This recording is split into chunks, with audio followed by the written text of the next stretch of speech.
The Salah in Islam, Ikhwani, is one of the most important things in the month of Ramadan. And that's because Salah is important throughout the life. There is nothing in Islam that is more important than the prayer. Khurram. After the Tawheed of Allah, the Tawheed of Allah, in terms of actions, there is nothing, Abdullah, nothing more important than the Salah. Nothing. Jihad, birru walidain, anything you can think about. Establishing the Khilafah, everything is important in Islam, but the single most important issue is a Salat. And that's why the Prophet said, sallallahu alayhi wa sallam, إِنَّ أَوَّلَ مَا يُحَاسَبُ بِهِ الْعَبْدُ مِنْ أَعْمَالِهِ يَوْمَ الْقِيَامَةِ الصَّلَاةِ. First thing that Allah is going to ask you about Yawm al-Qiyamah, He's going to ask you about that prayer. That's the first thing. That's the very first thing. Concerning the actions that you do in your body, there is nothing in Islam more important than this prayer. Nothing. And that's why during the Khilaf of Umar, when that man stabbed Umar, the companions were praying. That man stabbed Umar. And then he ran and he stabbed 13, 14 people and he ran off. The companions didn't stop praying. Abdurrahman ibn Auf, he stood up in the place of Umar and he read short surahs, and the people finished the prayer. And then they took care of the people. Now, if they stopped praying, we couldn't blame them. We're going to pray Salat al-Maghrib. In some masjid, the imam gets a heart attack or something happens. And when something happens, everybody's going to stop praying and fix the situation. You can't blame us. Companions didn't stop. Abdurrahman ibn Auf went and he prayed short, and then they took care of the people. Umar radiallahu anhu, when they were trying to bring him back to life, he was falling out. They said, no, Amir al-Mu'minin, don't go to sleep, don't go to sleep, don't go to sleep. They tried to keep him awake. They gave him some milk. It came out of his intestines. They know he's going to die because the milk came out of his stomach. So he was going to die, and the people couldn't wake him up. Abdullah ibn Abbas said, I know what will wake him up. Abdullah ibn Abbas, his job during the Khilaf of Umar, one of his jobs that he used to receive a salary from the Bayt al-Mal, one of his jobs was, by the amount of time that it takes to read 100 ayah, he would go to Umar, or no matter where he was, what he was doing, he said, Amir al-Mu'mineen, it's almost time for Salah. The adhan didn't even go off yet. The amount of time it took, about 100 ayah, he would say, Amir al-Mu'mineen, get ready for Salah. So for 13 years, Abdullah ibn Abbas was doing that. 13 years. So it's in the DNA of Umar. Abdullah ibn Abbas went and said, Ya Amir al-Mu'mineen, as-Salah, it's time for Salah. They couldn't wake him up. When he heard that, he woke up. He said to the community, Wallahi, la iman liman la salata lahu. There's no iman for the person who doesn't pray. There's no iman for the person who doesn't pray.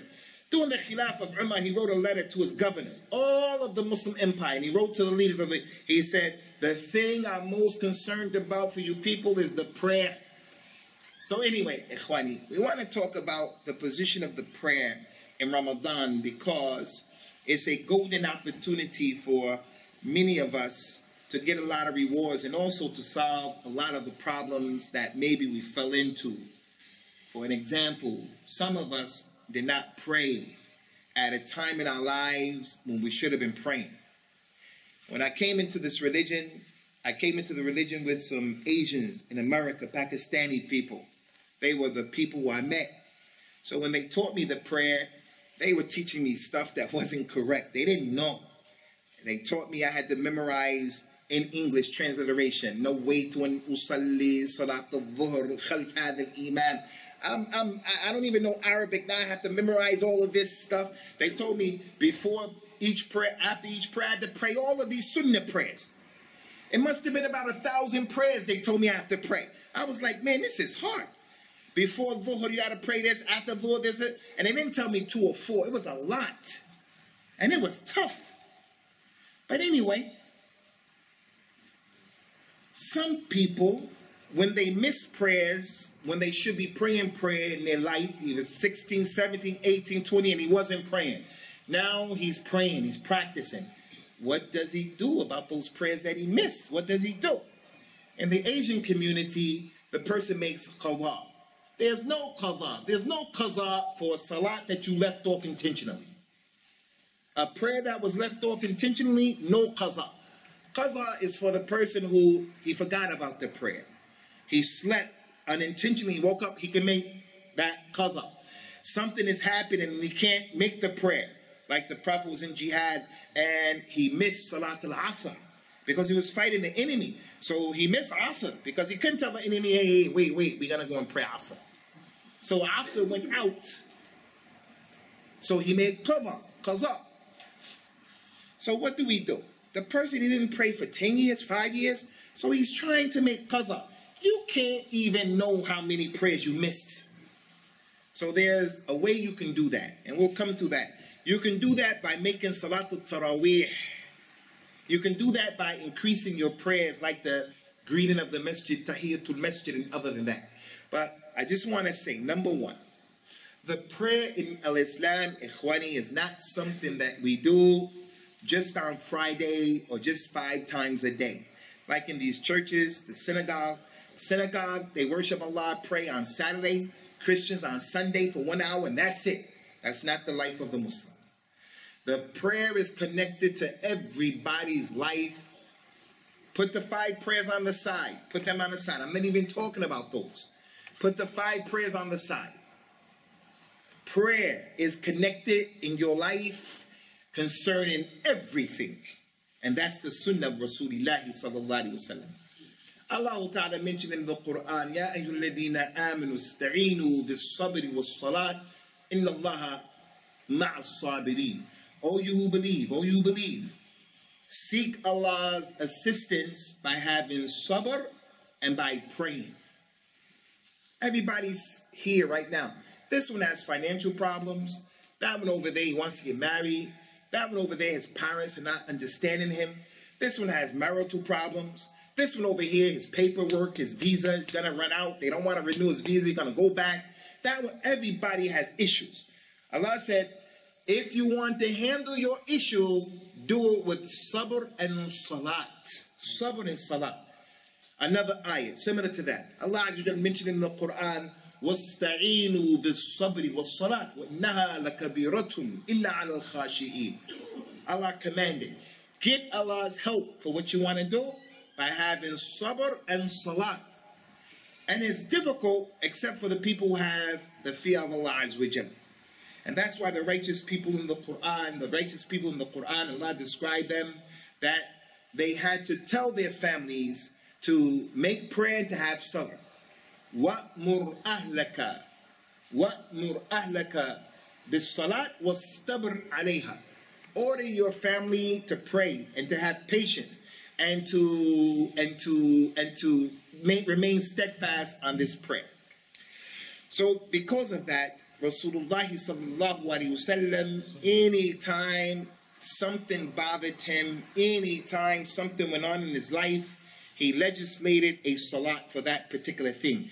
And the salat of a Taraweeh can help you in that. Don't look at Shaykh Ditta. Don't look at the salat at Taraweeh as just, oh, this is one of the added things we have to do in Ramadan.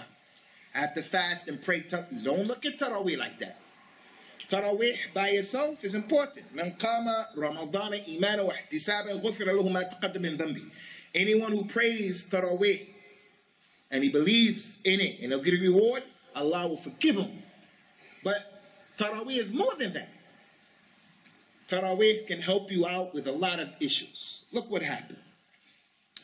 Anytime the Nabi had a problem, anytime, he went to that salat, sallallahu alaihi wasallam. Our mother Salama, he said that the Prophet was sleeping, sallallahu alaihi wasallam, and he woke up. And he came inside and he was disturbed. And he said to them, وَيْلٌ لِلْعَرَبِ مِنْ شَرٍ اقْتَرَبَتْ فُتِيَ الْيَوْمِ رَدْمُ يَأْجُوجُ وَمَأْجُوجُ مِثْلُ هَذَا. He woke up, he was disturbed. He said, woe unto the Muslims from the evil that has come close. He said, I saw that the wall, the hole of Ya'juj and Ma'juj, it has been opened this much. Ikhwani, you know when the bombs go off in Iraq and the bombs go off in Pakistan, and some of you saw on the YouTube the stabbings that they were doing to each other in Syria, some of this craziness that we see Beni Adam doing, all of that fitna and drama, it is a walk in the park compared to Ya'juj and Ma'juj. It is a walk in the park. I saw some African people, I don't know who they were, they had a lady in the ground, she was buried in the ground, and they stoned her to death. When they were showing it, I couldn't look, I was nervous. I don't want to see something like that, and I would advise you people to look at that, because it takes the rahmah out of the heart of the person. I would advise you to look at that. When they started to throw the rocks, I said, I can't watch that. That stuff like that is a walk in the park when Ya'juj and Ma'juj come out. And where is Ya'juj and Ma'juj? The Prophet ﷺ said that they are at some big wall. Every day when the sun comes up, they come out and they're trying to break, and they break. And when Maghrib comes, it closes back up. They said, okay, we got to come back tomorrow, inshallah. The Muslim, you young brothers, the Muslim, he can't say, oh, they didn't see Ya'juj and Ma'juj in the satellite. Don't be like that. That plane that went down in Malaysia, how many days ago, how many weeks now, months now, they still didn't find that plane. And many of us didn't even know that that area where that plane went down at, there in that area, in that ocean, that area, we didn't even know that that area is one of the areas where mankind doesn't even know much about that place. We thought these people knew a lot of stuff. So because they can't find a Dajjal, because they can't find Ya'juj and Ma'juj, don't you be the kind of person who says, well, mankind didn't find it, so it must not be there. Ya'juj and Ma'juj. When the Prophet saw this in his dream, he said to the people, Man yuqid sawahib al-hujurat. Who will go and wake up my wives so that they can pray the night prayer? He said, Rubba kasiyatin fi dunya, ariyatun fil akhirah. He said, because maybe a person will have clothes in the dunya, but in the hereafter he's going to be naked. The meaning of that is, he's covered with clothes in the dunya. People don't see his reality. They really don't know what he's doing. They think he's practicing, she's practicing. She got jilbab, hijab, niqab. But in the hereafter, naked, because they didn't do the deeds. They didn't do what they were supposed to be doing. So the proof. The Prophet was nervous. He was terrorized. He was afraid. As a result of that, he told his family members, get up and pray. Get up and pray. Hudayfa ibn al-Yaman in the battle of Al-Ahzab, the ditch, the battle of the ditch, Rasulullah sent Hudayfa ibn al-Yaman to go to the side of the Quraysh. And Quraysh had a lot of people. The first time the Arabs came together in one group to defeat the enemy. It never happened in their history. All of the Kuffar of Mecca came together. The Arabs, all of them came together to defeat the Muslims. So they had a lot of people. So Prophet Muhammad dug a ditch. He told Hudayfa ibn al-Yaman, Hudayfa, I want you to go and spy by yourself. You go over there. Hudayfa didn't say, Ya Rasulullah, what are you choosing me for? He just got up and left. And now the Muslim, he comes into the masjid, he doesn't pray 2 rakats. And he hears that the Prophet said, don't sit down till you pray 2 rakat. And he's afraid and embarrassed to get up. Don't do like that, Akhi. Don't be like that. I'm going to come back to Hudayfa and this ditch. I just want to make this point, Ikhwani. It's important. It's a point of Ahlul Hadith, the people of the Sunnah. You know, Shafa'ah, intercession. Rasulullah will have intercession for 6 people, Yawm al-Qiyamah. Intercession. I only want to mention 2 people, inshallah. He is going to intercede for some Muslims who are in the hellfire burning. They're burning. And they're supposed to be in there longer. But Rasulullah will come and get involved and get them out of the hellfire. And then they'll be put in the spring of water and they're going to come to life. He'll intercede for those people. Second group. A group of Muslims who deserve to go in the hellfire. They're supposed to go into the hellfire. But Rasulullah will come and say, no. Ask Allah, no. Don't let them go. And then they won't go. But who's he going to do that for? He's going to do that for the person who stab up people and say, this is Islam. This is what Muhammad came to do. Is he going to do that for the person who says, Ya Rasulullah al-Madad al-Madad. Ya Ali al-Madad al-Madad. Ya Shaykh Abdul Qadir al-Jailani al-Madad al-Madad. He's making shirk. He's going to make la wallahi.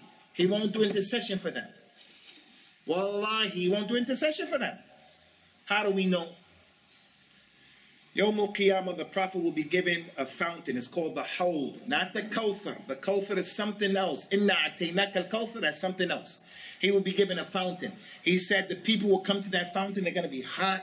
And when they drink from that fountain, they're going to be khalas, finished, no thirst. The cups are like the number of stars in the sky. The fountain is white as milk. It's sweet as honey.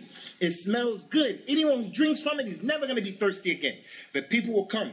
A group of his companions will come. His people will come from his community. The malaika will come and say, no, you can't drink. You can't drink. Prophet Muhammad would try to come and say, they're from my community. Let them drink. The malaika will say to Prophet Muhammad, إِنَّكَ لَا تَدْرِي مَا أَحْدَثُ مِنْ بَعْدِكَ. You don't know what they introduced in your religion after you. You don't know.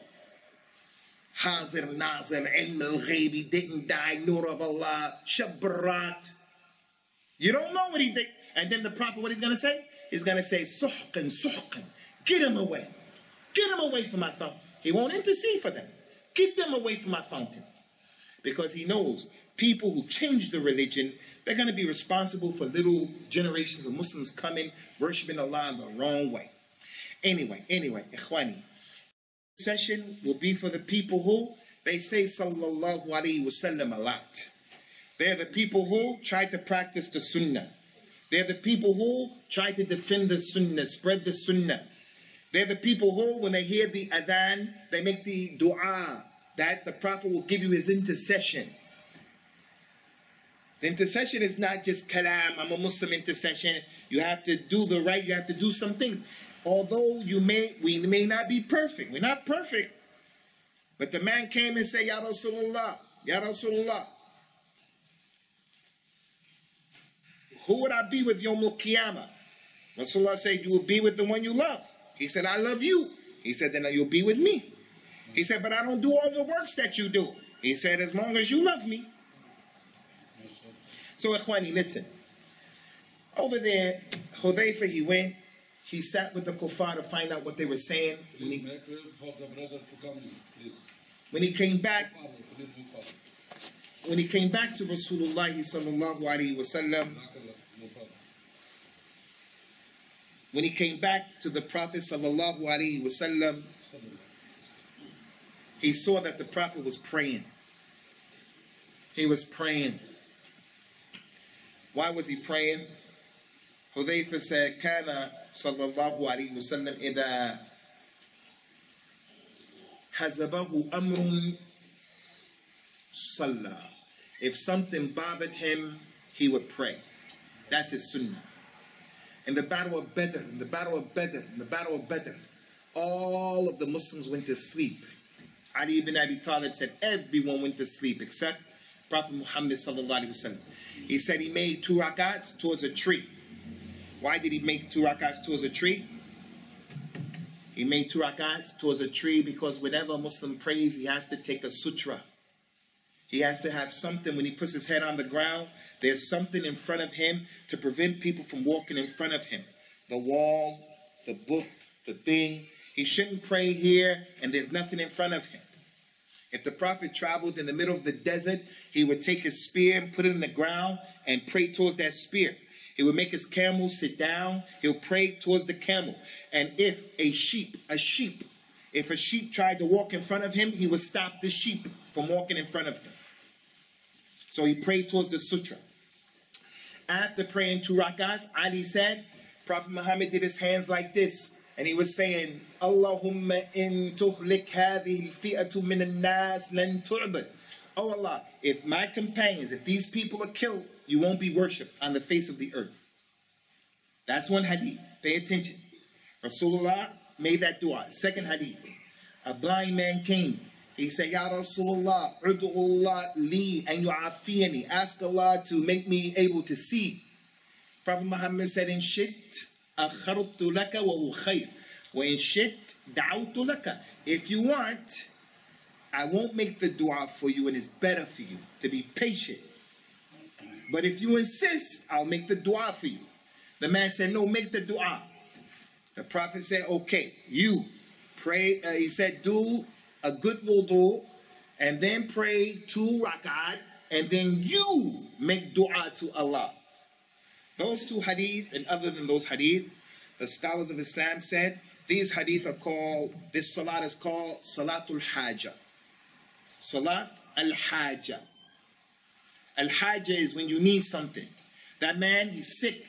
He wants to be cured. He needs something big. The Prophet said, make wudu, good wudu. Make 2 rak'ats. And you make dua. Rasulullah was making dua to Allah Azza wa Jal. Oh Allah, help us. Salatul Hajjah.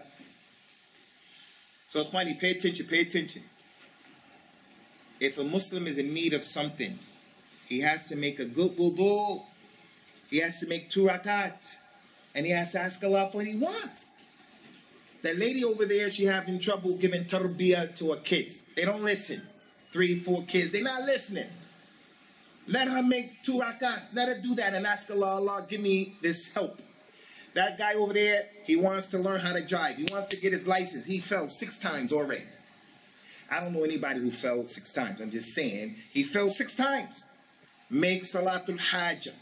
He wants to pass the exam. He wants to get married. He wants to get the job. Salatul Hajjah.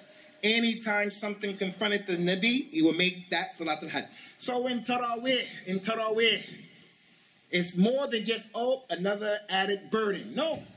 Each 2 rakat of a Taraweeh, make it your Salatul Hajjah. Each 2 rakat of Taraweeh, oh Allah, I need this, and I need that, and I need that. And as you pray each, you become more rejuvenated, as opposed to the guy who's just standing there and he just can't wait till it's all done. So that goes to show that the Nabi sallallahu alaihi wasallam used to connect this prayer to every aspect of his life. So a Taraweeh can be something that is more than just a Taraweeh. And what was collected by Imam al-Bukhari on the authority of Jabir ibn Abdullah. And Jabir ibn Abdullah was one of the 6 companions that narrated the majority of the hadith from the youngsters. All 6 of them were young. All 6 of them were young. Abu Huraira, Abdullah ibn Amr, Ibn al-As, Abdullah ibn Abbas, Abdullah ibn Zubair, Abdullah ibn Umar, Anas ibn Malik, Jabir ibn Abdullah, and then Abu Sa'id al-Khudri and Aisha. They were all young people. When the Prophet died, sallallahu alaihi wasallam, none of them was beyond the age of 18. So our elders have to understand, those youngsters, they have a role to play. They have a role to play. And that came why? Because the Prophet paid attention to those youngsters. Jabir bin Abdullah, and what was collected by Bukhari, he said that the Nabi mentioned sallallahu alaihi wasallam, إذا هم أحدكم بالأمر فليركع ركعتين من غير الفريضة ثم ليقول اللهم إني أستخيرك بعلمك واستقدرك بقدرتك وأسألك من فضلك العظيم فإنك تقدر ولا أقدر وتعلم ولا أعلم وأنت علام الغيوب إلى آخره.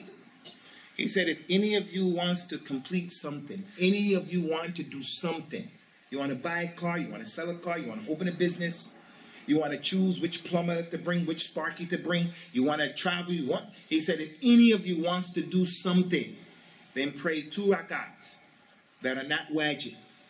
Tahiyatul masjid, the Taraweeh, the Salat of wudu. He said, pray 2 rakat and then make this dua. And this dua, istikhara. Al-istikhara.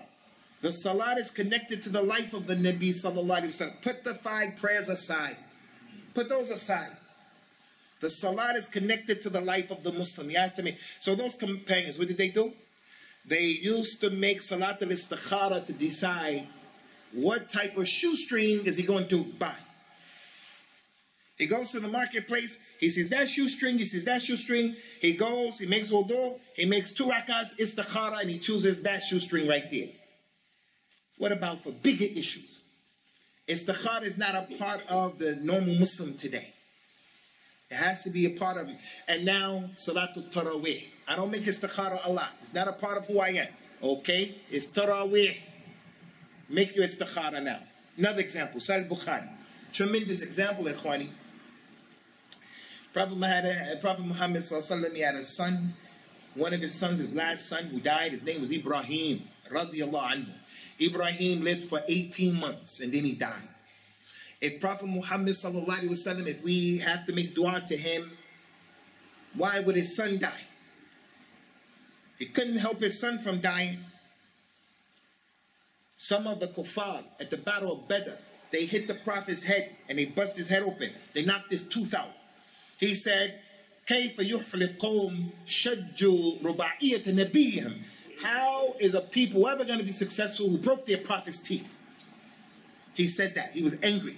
So in the Salah, he said, Sami Allah liman hamida. And then he raised his hand and he started making dua. Oh Allah, curse this one from Quraysh. Curse that one. Curse this one. Curse that one. Curse this one. And then Allah revealed that ayah to Prophet Muhammad, saying to him, sallallahu alaihi wasallam, لَيْسَ لَكَ فِي الْأَمْرِ مِنْ شَيْءٍ. You know, إِنْ يَتُوبُ اللَّهُ عَلَيْهِمْ. Hey Muhammad, you don't have anything to do with it, whether Allah guides them or not. Don't curse these people. And then Allah guided all of those people who the Prophet cursed and made them Muslims. So the Prophet couldn't stop himself from getting hit in the head.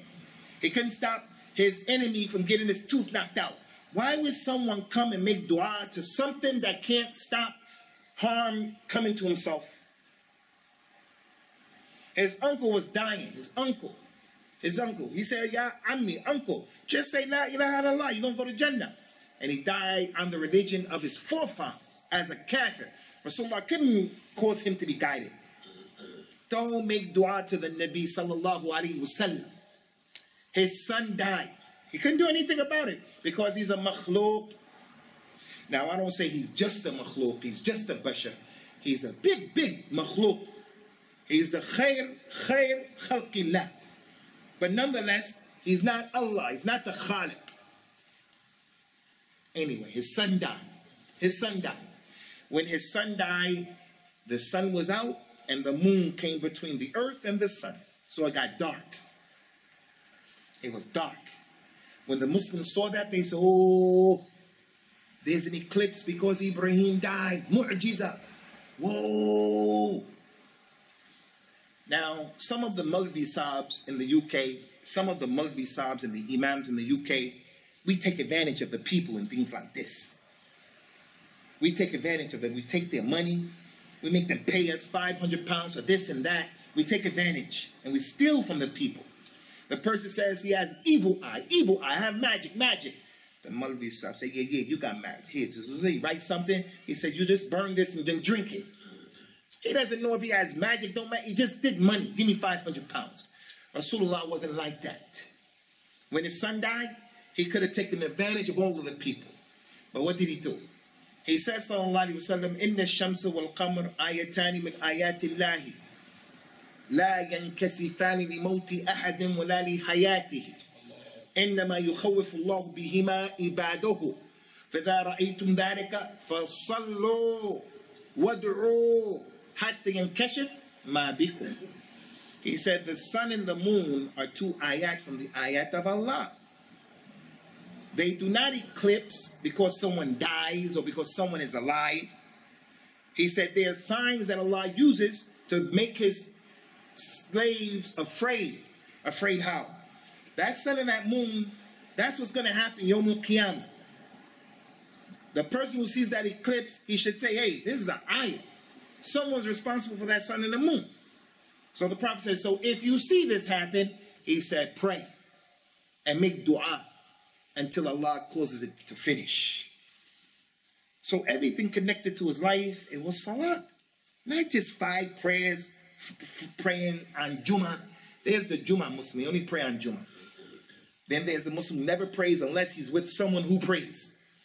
If he's by someone who prays, he'll pray.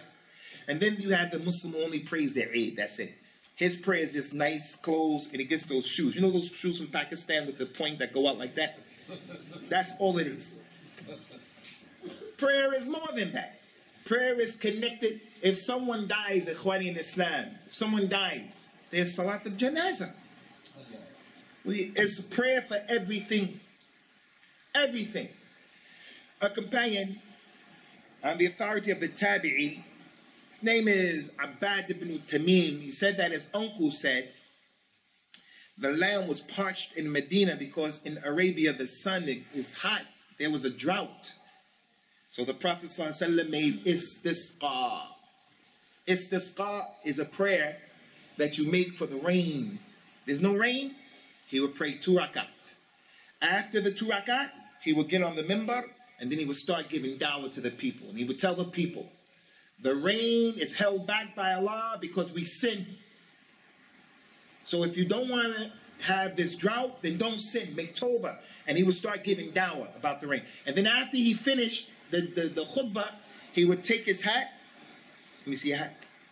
Sorry about that. He would take his hat, sallallahu alaihi wasallam, if he had a hat, he wore it like this, he would take it and put it the other way. If he had a bisht, you know, like the imams wear in Mecca and Medina, you know that thing. If he had something like that, a cloak, he would take it off and turn it inside out. The scholars gave many reasons why he did that. It's like on the day of the Eid.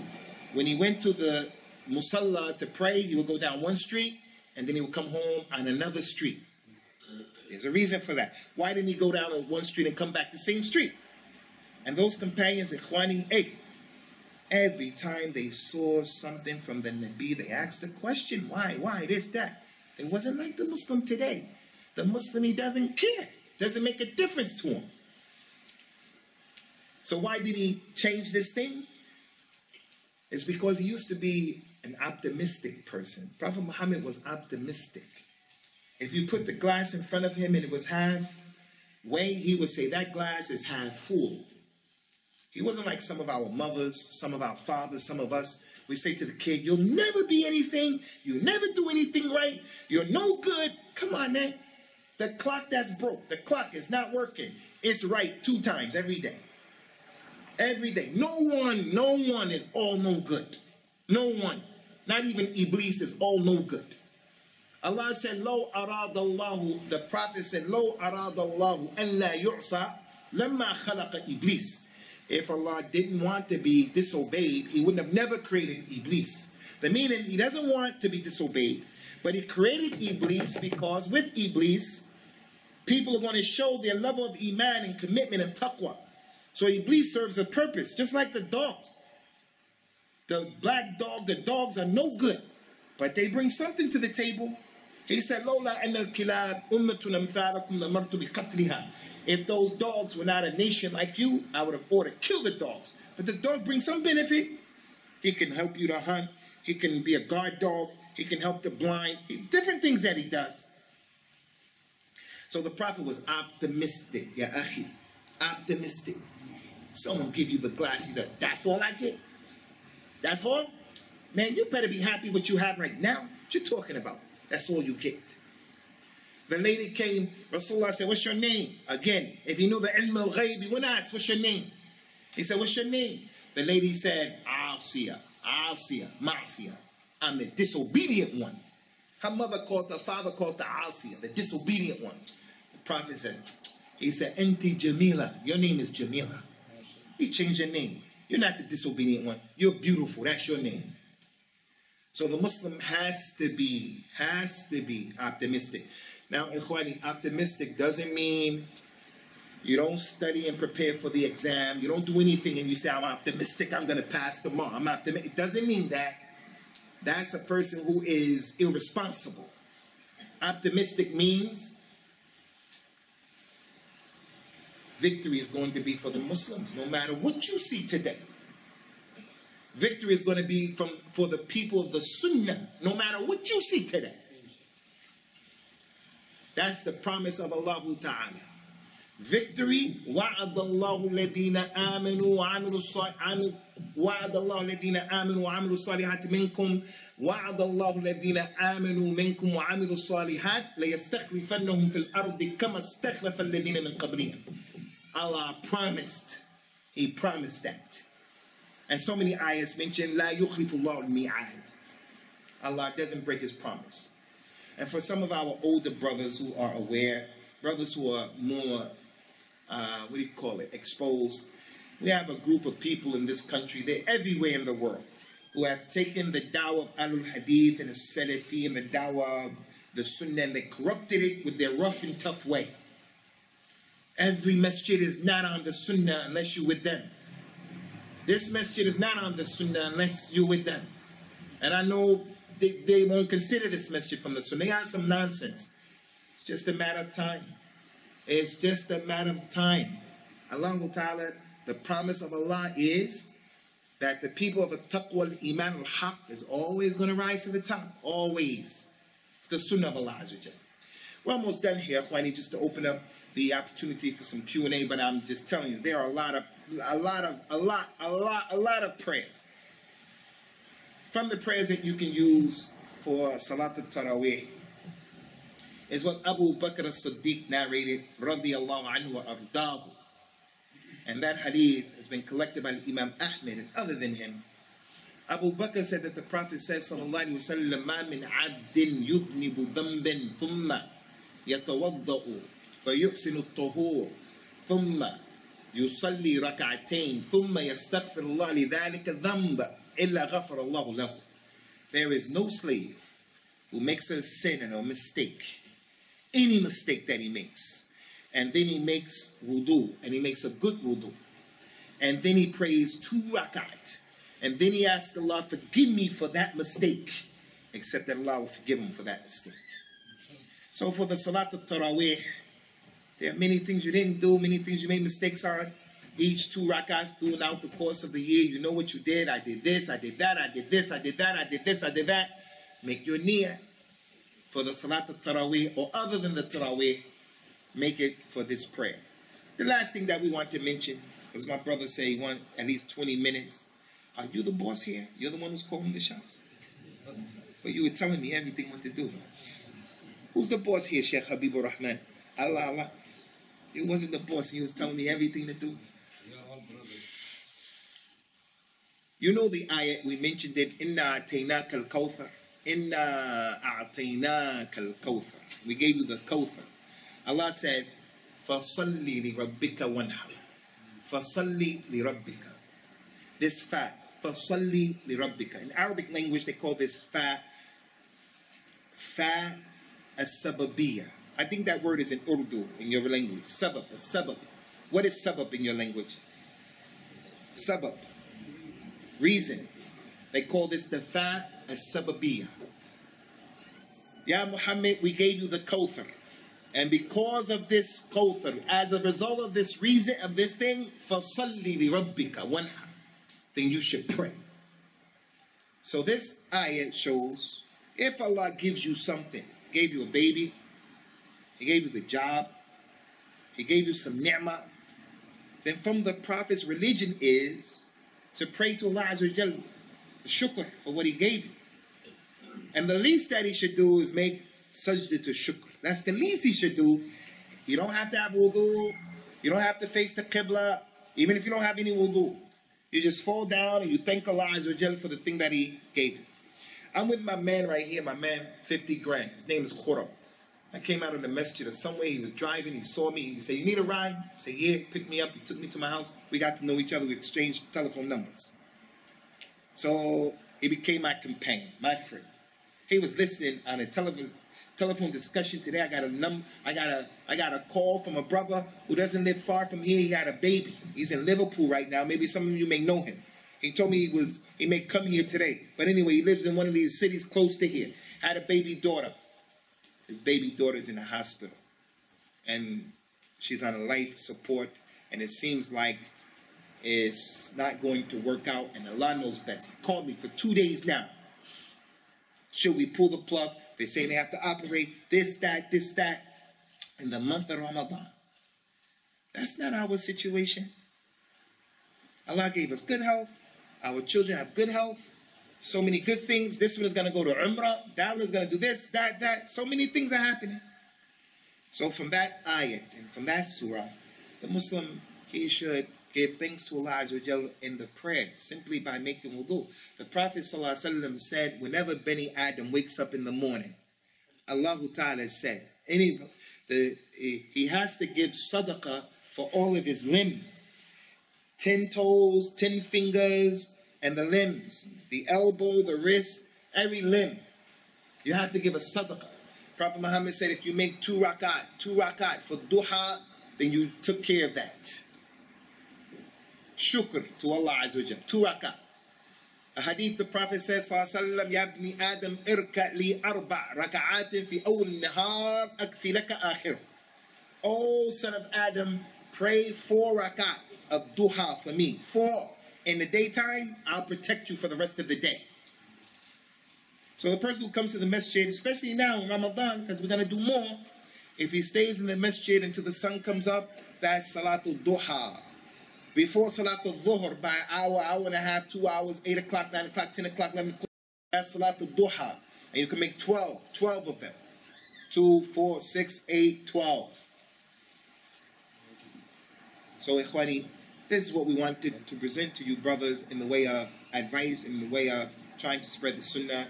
Again, for the brothers who came in late, if you come into the masjid, the Prophet says, sallallahu alaihi wasallam, in an authentic hadith, anyone who comes into the masjid, do not sit down until you pray 2 rak'ahs. You have to pray 2 rak'ahs in any and every masjid when you come in. If a person comes in after Salatul Asr, he prayed Asr somewhere, now he came, you still have to pray those 2 rak'ahs.